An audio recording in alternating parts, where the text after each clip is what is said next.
and welcome to the Breadwinners. I'm Jennifer Owens. I'm Rachael Ellison. Already making you laugh, and we're like 10 seconds in. So this is the show where we talk about everything work and family. And this week we're talking about vacation! Woo!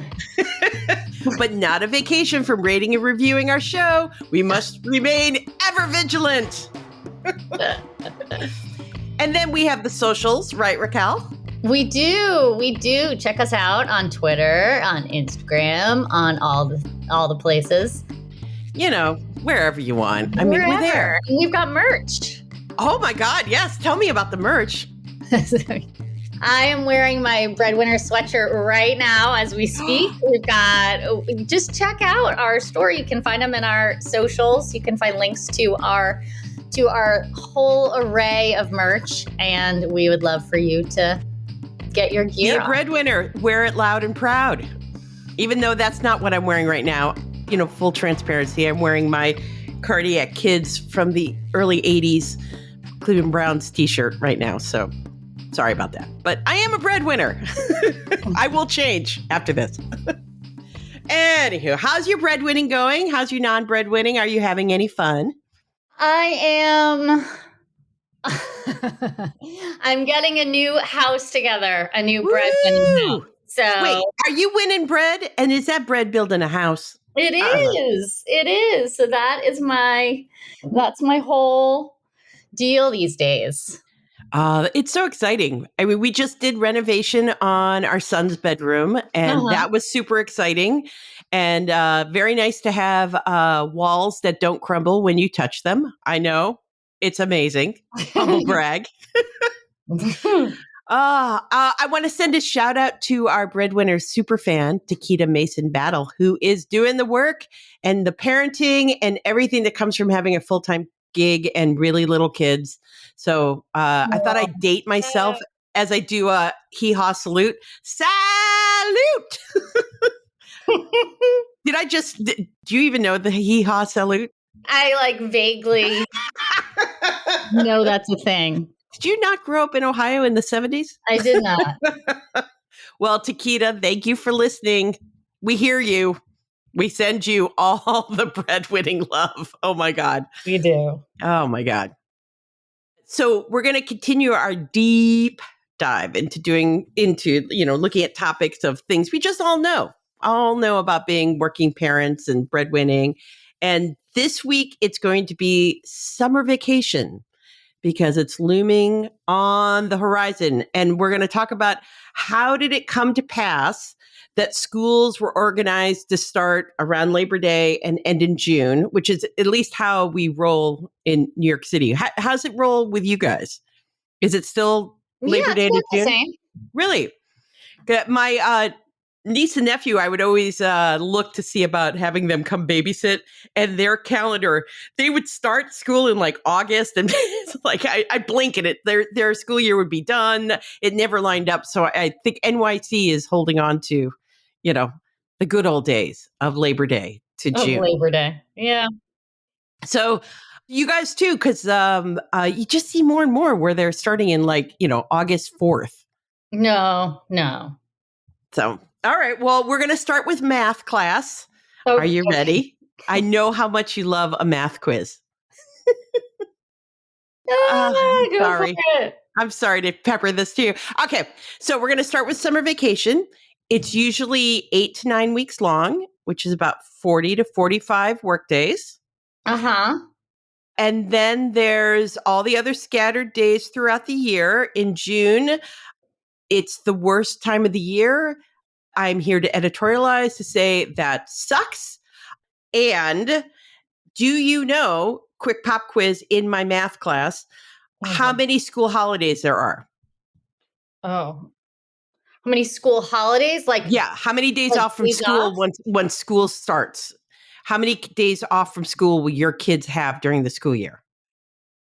I don't know. 30. Oh, I was going to guess in the 20s, but.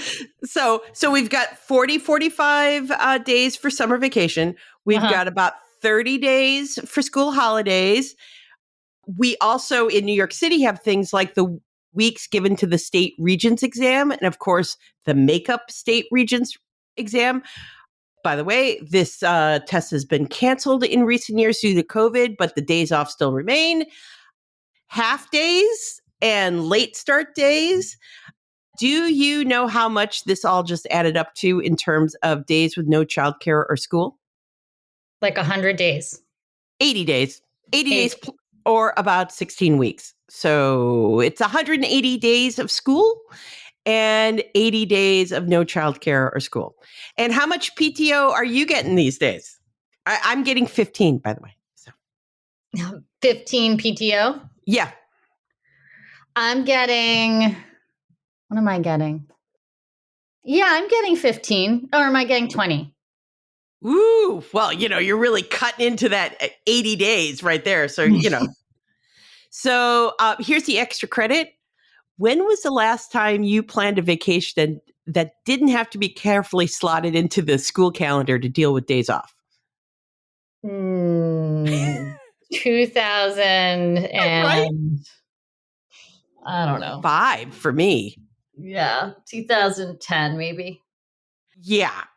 It's the math is not in our favor, is that, which this is not a surprise to anyone who has kids, but it's not in our favor. We start in a deficit. And, we're going to take a break right here to answer the eternal breadwinner's question. How did we get here? Okay. Study and play come together on a Windows 11 PC. And for a limited time, college students get the best of both worlds. Get the Unreal College Deal. Everything you need to study and play with select Windows 11 PCs. Eligible students get a year of Microsoft 365 Premium and a year of Xbox Game Pass Ultimate with a custom color Xbox wireless controller. Learn more at windows.com/student offer. While supplies last. Ends June 30th. Terms at aka.ms/collegepc. Growing a successful business has never been easy. But whether you're navigating a complex industry or trying to reinvent one, our breadth of banking experts are here to collaborate on market-proven solutions. At KeyBank, we're built to grow with your changing needs because we're not just here for the business you are now, we're here for the business you'll become. Reimagine business as usual. KeyBank opens doors. Learn more at key.com/B2B. We're back and we're about to move into our history class now, as in the history of the school calendar. So here's my first fun fact. Our school calendar is about 125 years old. Really? Yeah. Isn't that a funny age when you think like it's not 200, it's not 1,000, it's not 40 years old. It's 125 years old. And, they always say that the school calendar is, agrarian, but actually, you have to go back even earlier than 125 years when that was actually true. Because when there was a time when our school calendar was agrarian based and going on the cycle of whatever the farmers needed. And it included a short winter term and a short summer term because, of course, that makes more sense. Because the kids in the rural agricultural areas were needed most in spring when you have to plant the crops, and in the fall when the crops are harvested and sold. So many attended school in the summer because there was less need for them on the farm. Isn't that crazy? Like, yeah. I've always thought about wouldn't this be the fall? And it's true. Yeah. When we actually did the agrarian calendar, we went to school in the summer. Ah. So we're going to be hearing from a guy, Kenneth Gold. He's a historian at the College of Staten Island, and he's written a book called Schools In: The History of Summer Education in Public Schools. And he says that the whole idea of an agrarian calendar makes it sound like it was an unthinking decision. This is just when we'll need the kids. But the current school year was a very conscious creation. Was it? Because urban schools have different needs. And so they have a very different school schedule, but it too early on included summer. So school was essentially open year round, but it wasn't mandatory and children came when they could, which makes me think of our discussion about like the Armory. Is it the Springfield Armory with Rosie the, like childcare. more so with a bit of education thrown in.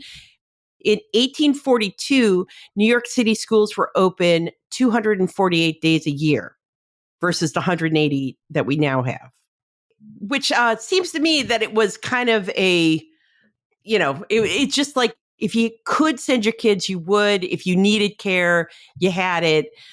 They're just open, which I'm sure was super fun for teachers having kids drop in and out of school at their leisure, Right, right. I was just also actually listening to a history podcast, The Dollop, which I love, talking about kids in the turn of the century going into the 1800s and how kids worked 14-hour days, like starting at like age 7 to go into all the mills, the wool mills in New England, because they could get in and out through the tiny, machinery and all this. Like, yay. So when that kid had a day off, he could go to school is basically what we're saying. So.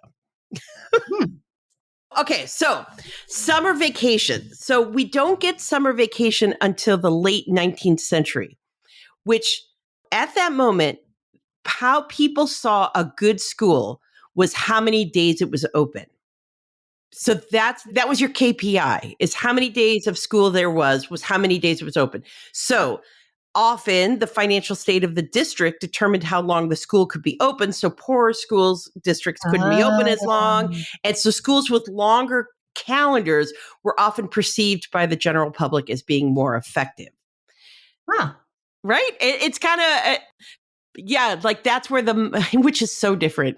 I shall now go, I'm signposting right now that I'm going on I was an education reporter for many years, that in Ohio, where there is a tax cap, which has been ruled unconstitutional, but has yet to ever be fixed. I think it was 1983 that the Ohio Supreme Court said it was unconstitutional. You have to keep going back to the public for the millage stays the same, even if your property values go up, which chokes the school districts. When they go to the public for more funding, the public 9 times out of 10 doesn't want to vote for more millage. Who does? But they will more aptly vote for bond votes where you build a building where they can see it. When you do operational millage to pay for teachers and the like, it's really, really hard to get those things passed. And I find it kind of funny that like back in the 1800s, it was like how the operational made us seem more wealthy, not the fancy new building made us seem like, anyway, just how things changed. So, yeah, interesting. So in as early as 1684, there was a grammar school in Massachusetts, and that required 12 months of education.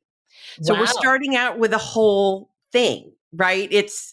We didn't always think it was 180 days. So in the beginning of the 19th century, the large cities, now we've gone from 12 months down to about 260 days. The rural schools, not as fancy as the urban ones, were only open for about 6 months of the year, kind of seen as like the low rent school districts. And you also had school districts making their calendars in the 1800s around the needs of the community. So like, if you had a big fall harvest, that'd be September and October, you'd be off. Or so schools are all over the place. You're kind of making it, they're very locally run, the districts. But by the 1900s, now we've kind of shrunk the amount of actual school days down to 180 days and a 9-month calendar. And so it was all over the place. It kind of shrinks and shrinks into something that's a bit uniform. And this is when the school reformers are starting to say, we need to standardize the school calendar across rural and urban areas and bring them together.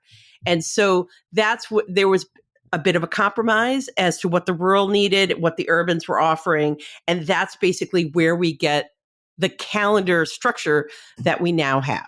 Interesting. So the idea was that the long break would give teachers time to train and would give kids a break. Also, now you have wealthy and middle class folks saying they want to get away from the heat. So give us summer off and we're going to go up to the Catskills or wherever you go in other states. So it had nothing to do with farming. In fact, it's kind of anti-farming. So And I find it so funny because we somehow conflated the early school calendar and with our current, and we say it's agrarian, and it's like, no, it was, it was never. That wasn't. No, that's it. Somehow we skipped over everything that went in between. Huh. And it was never meant to be like, like struck in stone. This was one of those things where it's like, well, let's try this. And it became the standard, and now we can't ever get off of it, I guess. Right. So, because, the summer slide where, the thought that long summer breaks have been shown that cause kids, especially lower income kids, to lose ground academically. Yeah. Mm-hmm. I mean, we have it in our house, Sure. it's a hard, it's like when the babies were in daycare and the lady told me, the lovely lady who ran our daycare center, she's like, if you keep them on the same schedule, it wouldn't be so hard for us, for Gwen to try to, go back to sleep on Monday. The same thing for the schools, you're running wild, and then it's like, oh, you have to actually learn and show up and do all these things. So that summer slide is a thing. I am a huge fan of the idea of year-round school, but here's the thing about year-round school, which is what we're going to talk about next. It's still 180 days. It's just shifted around the year in a different way, which I did not realize. Did you know that? No, I did not. So it's basically, they do more shorter breaks. But there's a lot of thoughts about that summer learning break that goes into the slide can, kind of shorten that and kind of keep kids in a cycle of moving forward.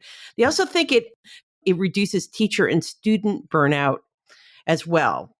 The advocates say that the working parents can manage their schedules a little bit better because it's more shorter breaks.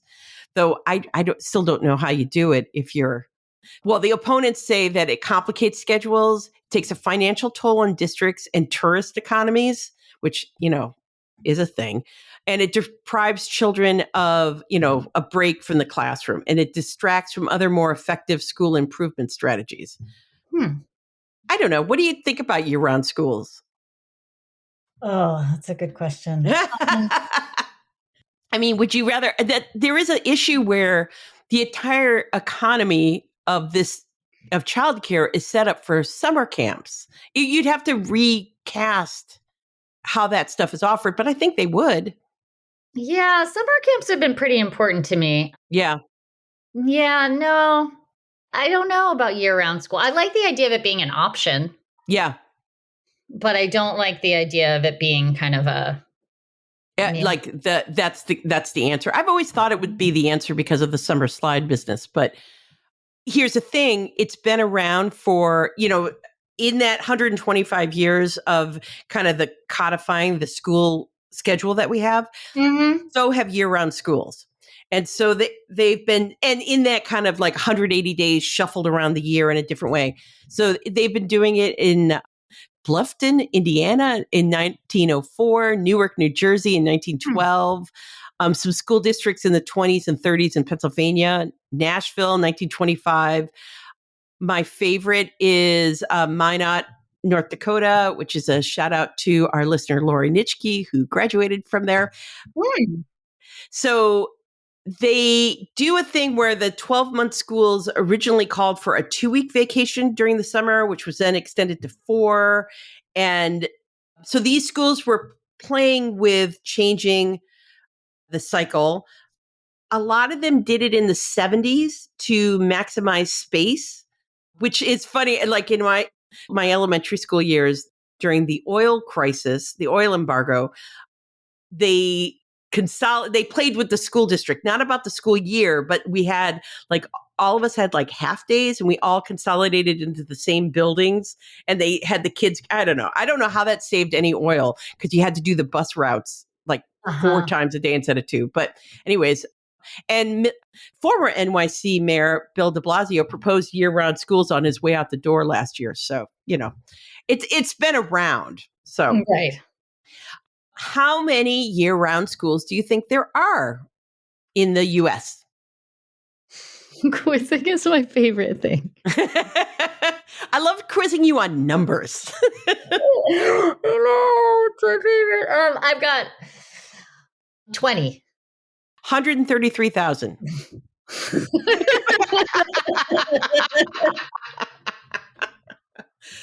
You know, well, and so here, I'm going to give you, this is Horizon Elementary, and give you a quote.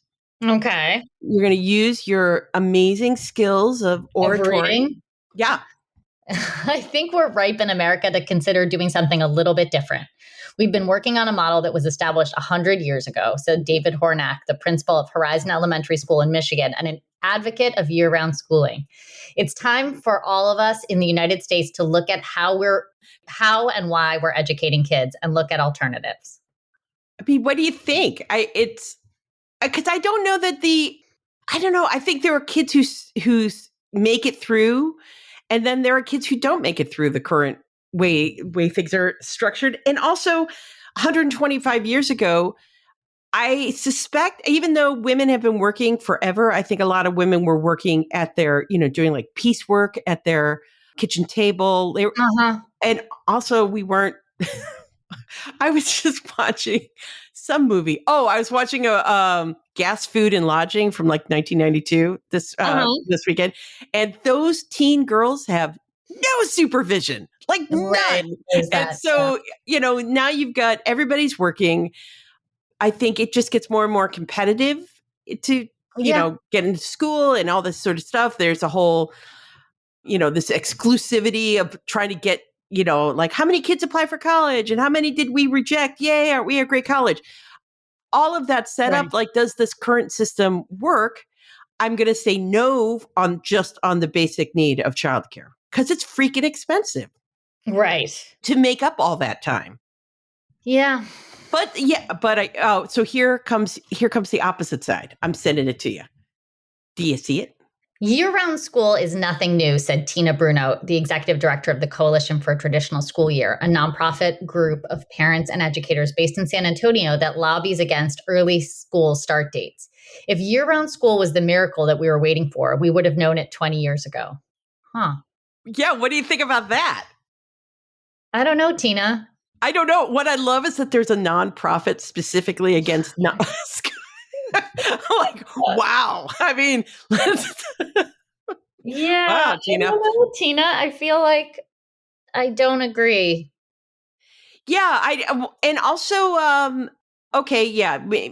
In some ways, that I get what she's saying. Like, wouldn't this be the magic bullet? Wouldn't we already know it by now? But I don't know. I think we learn different things all the time about what we're actually measuring and looking for from a starting point. Mm-hmm. We learn more about ourselves. We learn more about how children react to things.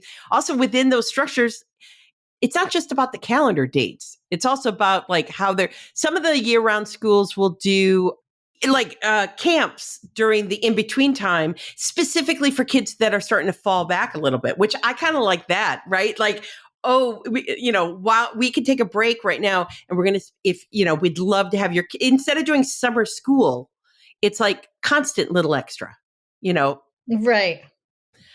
Now, there is a thing that, she's talking about the start of school. I mean, schools were not built to have kids in school when it's like 100 degrees out in August. No, true.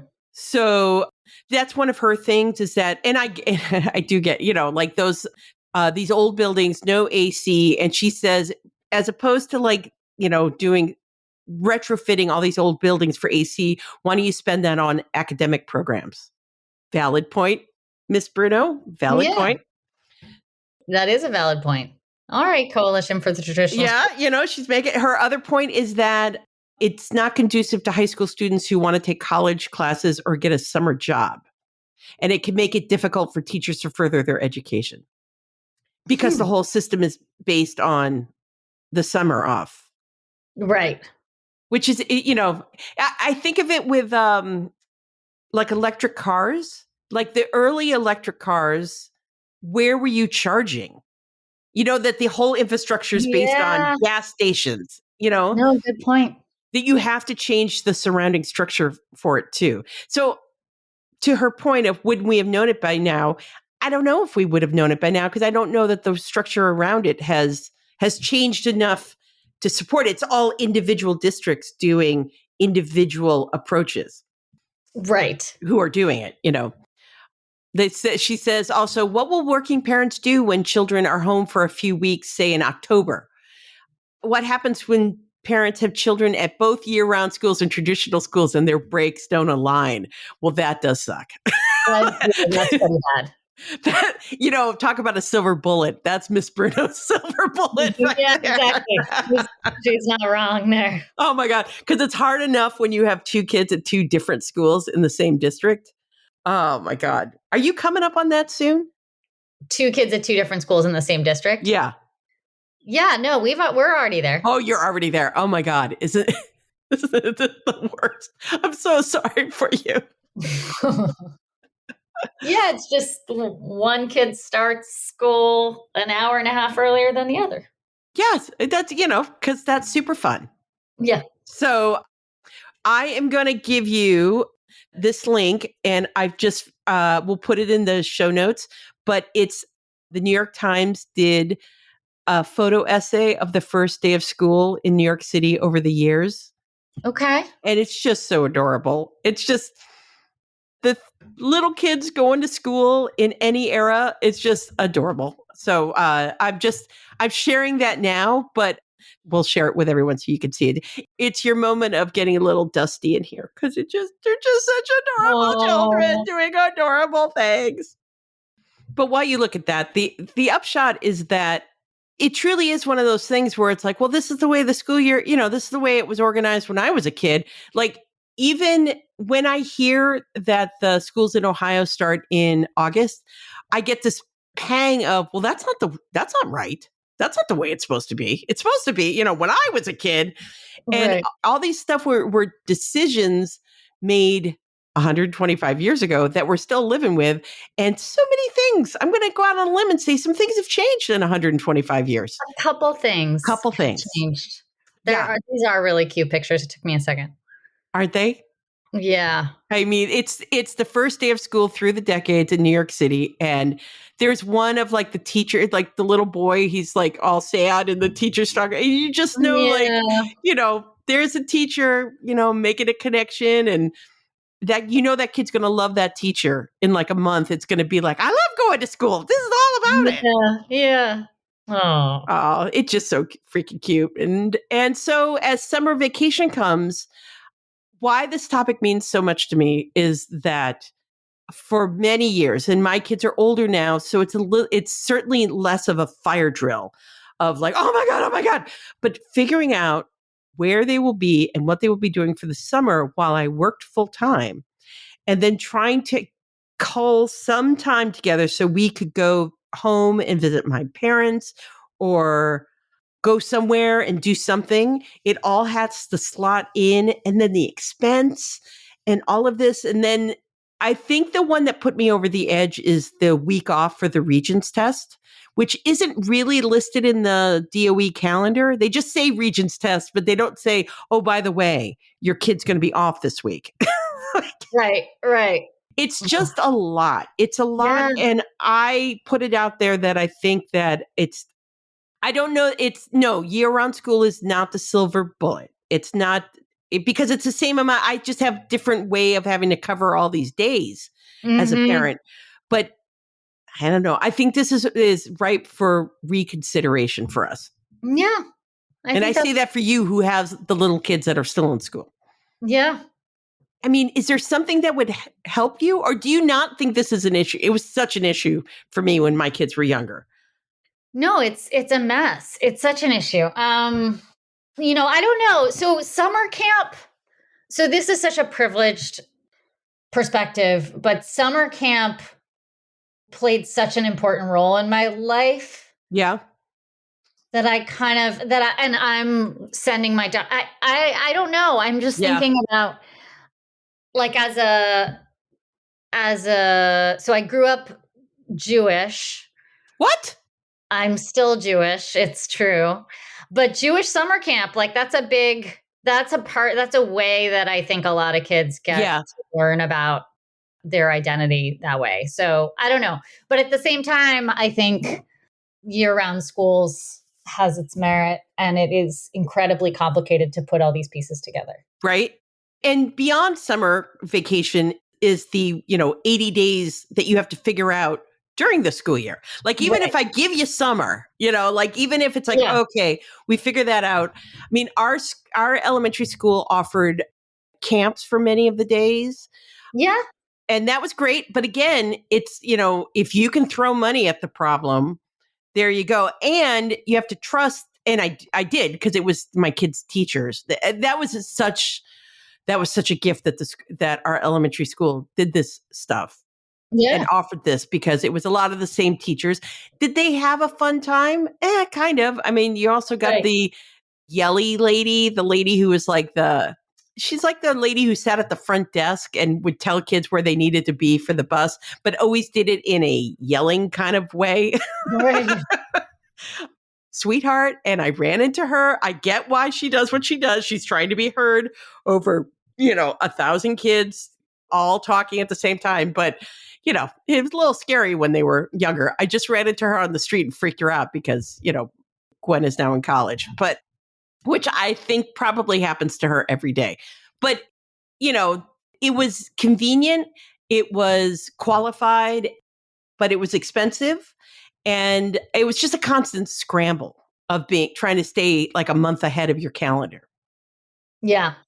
I find that a lot. And I'm not sure what the answer is for that, because how do you not take off for, and this is silly, but like, Christmas or Thanksgiving?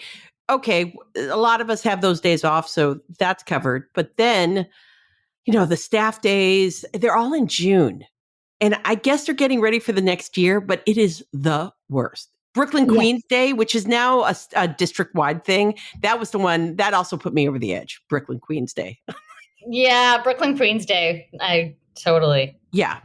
So I don't have an answer for any of this, but I guess my point being is that these were decisions made to try to like compromise between year-round school, like everyday school. And why are we 108? These are compromises that were made at levels above my pay grade, that Right. we went from 264 days to 180. And then, plus 80 days. It's 180 days plus 80 days of days off. So I guess you get to the 260 days, but, anyways, it's a lot. I can't Yeah. take it. I Yeah. can't do the math. I know. Anywho, well, to that end, thank you for going on summer vacation with me. Oh, thank you for taking me. What a trip. Well, and to those who are listening, keep hustling. Keep hustling, friends. Love it. You got this. Yeah.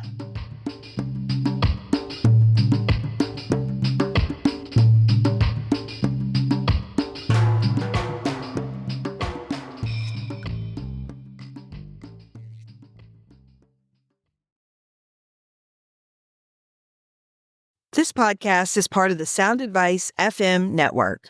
Sound Advice FM, women's voices amplified.